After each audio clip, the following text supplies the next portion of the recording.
नमस्कार दोस्तों, story night के एक नए एपिसोड में आपका एक बार फिर से स्वागत है। दोस्तों, कभी कभी इंसान के मरने के बाद भी उनकी कुछ इच्छाएं और अधूरे काम बाकी रह जाते हैं। जब तक उसका दाह संस्कार नहीं हो जाता तब तक उसकी आत्मा भटकती है। ऐसा मैं तो दावे के साथ नहीं कह रहा, पर मैंने कहीं सुना है। दोस्तों, आज की कहानी कुछ ऐसी ही है। ये कहानी सुनकर आपको शायद डर न लगे, पर कहानी आपको जरूर अच्छी लगेगी। तो चलिए समय न गवाएं, आज की कहानी शुरू करते हैं। पवित्रा सुबह जल्दी ही उठ गई और बच्चों को जगाकर रसोई घर में सुबह के नाश्ते और बच्चों के टिफिन के लिए तैयारी में जुट गई। तभी उसकी देवरानी ने रसोई घर में प्रवेश किया और पवित्रा को देखकर चौंक गई। देखते ही बोली, दीदी आप तो 10 दिन के लिए भाई साहब के साथ घूमने गई थीं। इतनी जल्दी कैसे वापस आ गईं? अभी तो 2 दिन ही बीते हैं। क्या हुआ? क्या भाई साहब से झगड़ा हो गया? उसने व्यंग्य किया। नहीं, ऐसी कोई बात नहीं। वे तो किसी काम से कहीं और चले गए और मुझे अपने बच्चों की याद सता रही थी। कहते हुए उसने उबलते दूध का पतीला अपने हाथों से उतार दिया। उबलते दूध को देखकर दिव्या पकड़ लेने दौड़ी। इतने में पवित्रा ने तो उसे उतार कर रख भी दिया।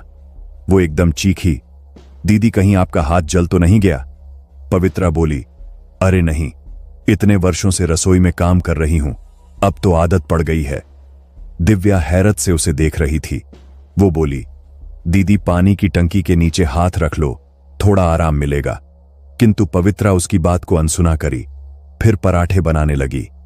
पवित्रा दिव्या से बोली, तुम जाकर जरा बच्चों को देख लेना, वे तैयार हुए कि नहीं। दिव्या चली गई और बच्चों को तैयार करने में उनकी मदद करने लगी। अभी बच्चे तैयार ही हुए थे। उनका टिफिन और सुबह का नाश्ता तैयार था। सासू मां भी सुबह की चाय के साथ अपना नाश्ता कर रही थी। दिव्या रसोई में गई, देखा सारा काम हो चुका था। पवित्रा प्रतिदिन अपना काम निपटाकर कमरा बंद कर लेती और शाम को ही दरवाजा खोलती। दिव्या को उत्सुकता हुई और पवित्रा से बोली, दीदी आप दरवाजा बंद करके क्या करती रहती हैं? कुछ नहीं, थोड़ी सुस्ती रहती है तो सो जाती हूं। आप ठीक तो हैं? किसी डॉक्टर को दिखा लीजिए। नहीं, आराम करने से अच्छा लगता है, पवित्रा बोली। अच्छा दीदी, आप कहां तक घूम आई? कहां से वापस लौटी? हम तो महाबलेश्वर चले गए थे और पंचगनी जा रहे थे, तभी इनका काम आ गया और मैं यहां आ गई। एक बात बोलूं? कहिए दीदी। मेरे न रहने पर बच्चों का अपने बच्चे समझ ख्याल रखना, पवित्रा बोली। ऐसा क्यों कह रही हैं? ये भी मेरे ही बच्चे हैं। क्या आप भाई साहब के आने पर फिर से जाएंगी? दिव्या ने पूछा। हां, जब वो आएंगे तो जाना ही पड़ेगा। यात्रा अधूरी रह गई, पूरी तो करनी ही है। और हां, जैसे कुछ याद आया हो, बोली, कल मैं अपनी मां से मिलने जाऊंगी, बहुत दिन हो गए, शीघ्र ही आ जाऊंगी। पवित्रा ने कहा, जी आप बेफिक्र होकर जाइए। वो पवित्रा का हाथ पकड़ना चाह रही थी, किंतु वो उठकर चली गई। दीदी आप कुछ बदली बदली सी नजर आ रही हैं। तुम्हारे जेठ जी के कारण कहकर वो हंस पड़ी और बोली, कल मैं मां से मिलाऊंगी, उसके बाद तरुण के लिए जो लड़की देख रहे थे उसे भी देखाऊंगी। दीदी इतनी जल्दी भी क्या है? भाई साहब को तो आने दीजिए, जब वो आएंगे तब देख लेंगे, मैं तो देख ही लूं। और कहकर पवित्रा अपने मायके चली गई। मां, सविता जी ने मुड़कर देखा। अरे तू कब आई? घर में तो कोई नहीं है और दरवाजा भी बंद था। किसने खोला? मां, जब मैं आई तो दरवाजा खुला था, आप ध्यान रखा करो, ऐसे तो कोई भी घर में घुस सकता है। सविता जी बोली, बंद तो किया था, शायद भ्रमित हो गई, सोचा होगा और बंद नहीं किया होगा। खैर, अब तुम तो बंद कर आई। उन्होंने पवित्रा से पूछा। हां मां, घर के अन्य लोग कहां गए? कोई दिख नहीं रहा। तुम्हारे भाभी भैया उसके मायके गए हैं, तेरी भाभी के भाई का विवाह है और तेरे पिताजी बाजार गए हैं मेरी दवाई लेने। कब तक आ जाएंगे? पवित्रा बोली। 1-1.5 घंटे में आ जाएंगे। और तू बता आज कैसे आ गई? सविता जी बोली। बस आपकी बहुत याद आ रही थी। बच्चे अपने स्कूल गए हैं, सोचा आपसे मिल आऊं। कल तरुण के लिए जो लड़की पसंद की थी उसे देखने जाएंगे। सविता जी बोली, मैंने तो सुना था तुम दोनों बाहर घूमने गए थे, इतनी जल्दी कैसे आ गए? वो मां, उन्हें अचानक काम आ गया, तब मैंने सोचा आपसे ही मिलाऊं। और वो जो चुनरी और चेन मैंने तरुण की पत्नी के लिए बनवाई थी वो भी दे देना। सविता जी ने कहा, अभी तो तुम लड़की देखने ही जा रही हो, जब पसंद आ जाए, विवाह तय होगा तभी तो दोगी। हां वो तो है, किंतु उन्हें अभी ले जाती हूं, पता नहीं फिर आना हो पाएगा या नहीं, क्योंकि विवाह वाले घर में कितना काम हो जाता है, फिर समय मिले या ना मिले। हाँ वो तो है। और उन्होंने चुनरी और चेन निकालकर उसे दे दी। अच्छा मां, अब चलती हूं, पता नहीं पिताजी कितनी देर में आए, अभी मुझे कई काम निपटाने हैं। और हां, विवाह तय हो जाने पर जरूर आना। आप कहीं जाती नहीं हो, भाभी भैया को ही भेज देती हो, तुम भी आना। कहकर वो उठकर चल दी। थोड़ी देर और रुक जाती तो तेरे पिताजी आ जाते, उनसे भी मिल लेती। नहीं मां, अब नहीं रुक पाऊंगी, बहुत समय हो गया। चलो मैं दरवाजे तक छोड़कर आती हूं, सविता जी बोली। नहीं मां, तुम आराम करो, मैं चली जाऊंगी, कहकर वो बाहर आ गई। तभी सविता जी के पति आ गए और दरवाजा खोलने के लिए घंटी बजाई। वो उठकर बाहर आईं, देखा उनके पति बाहर खड़े हैं। वो बोली, अभी थोड़ी देर पहले ही तो पवित्रा गई है, शायद आपको रास्ते में मिली हो। मैंने तो दरवाजा बंद ही नहीं किया, सोचा था आप आओगे तब बंद कर दूंगी।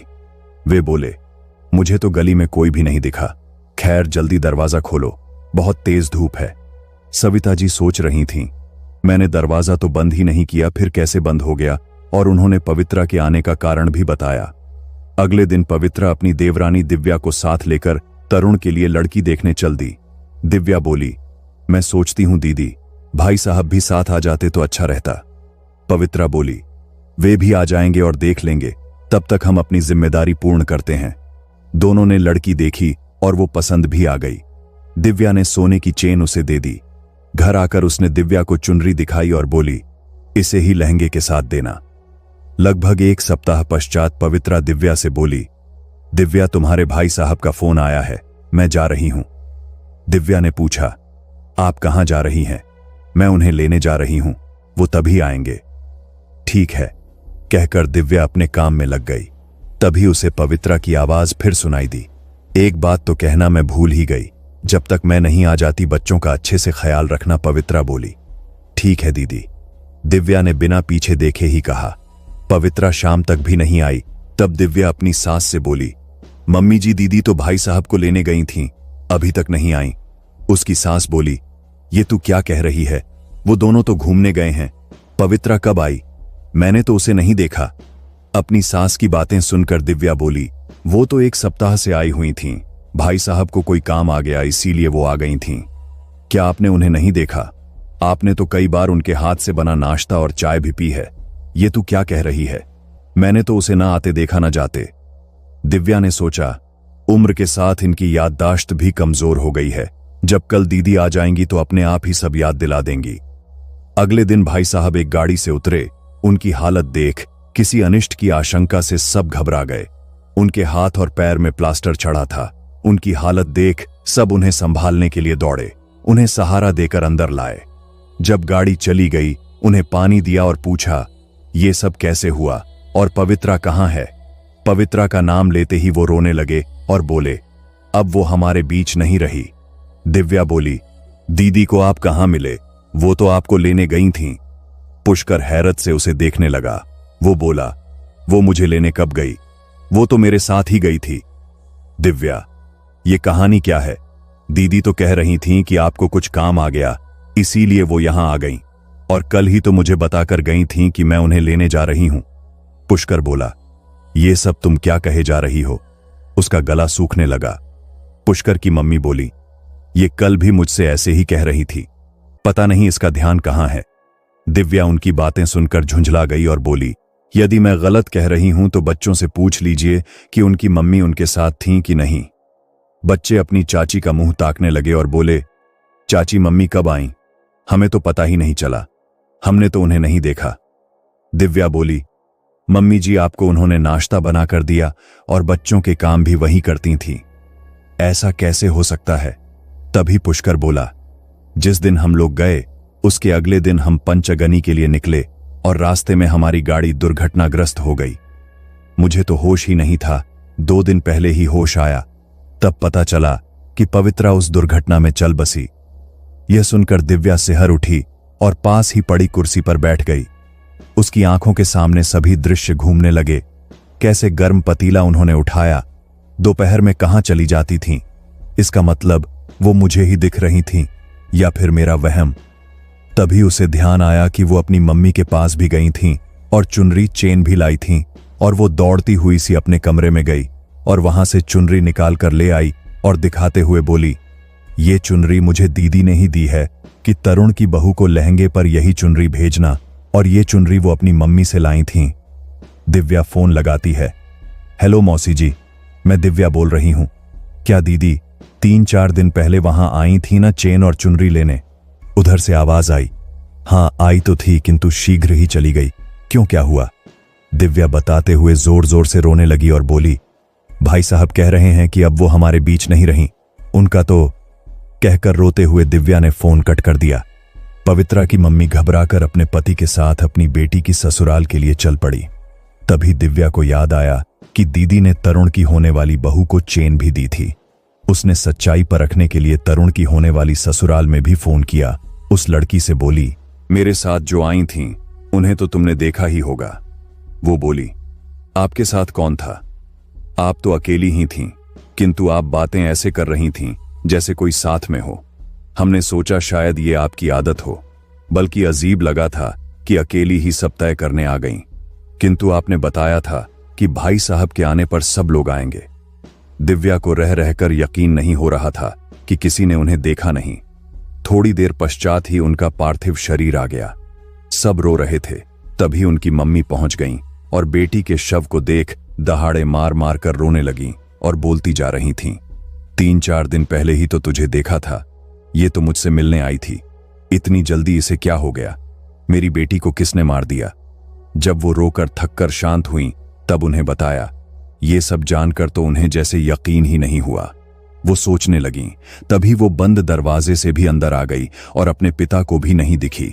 तभी दिव्या की सास बोली, पुष्कर के यहां न रहने पर अपनी जिम्मेदारी निभाने आई थी। दिव्या से अपने बच्चों की जिम्मेदारी का वायदा लेने आई थी। तरुण की बहू को देखने का अरमान था, उसे देख गई। अपनी मां से भी मिली। जो भी उसकी इच्छाएं थीं वो पूरी कर गई। मान लो दिव्या को भ्रम हुआ, उसकी मां को भी हो गया क्या? ये चुनरी तो झूठ नहीं, इसका मतलब वो आई थी अपने बच्चों की खातिर अपनी मां से मिलने, अपनी जिम्मेदारी पूरी करने। वो आई थी। तभी पुष्कर को ध्यान आया। वो बोला, एक नर्स ने बताया था कि जब मैं बेहोश था तो किसी महिला को उसने मेरे कमरे में बैठे देखा था। जब वो पूछने जाती तो कोई नहीं दिखता था। उसकी सास बोली, हमसे कोई काम नहीं था तो हमें नहीं दिखी। भगवान इसकी आत्मा को शांति दे। तो दोस्तों, आपको ये कहानी कैसी लगी? हम आशा करते हैं कि आपको ये कहानी पसंद आई होगी। चलिए दोस्तों, हम मिलते हैं आपसे एक और नई कहानी के साथ। तब तक के लिए ख्याल रखिए अपना। अलविदा।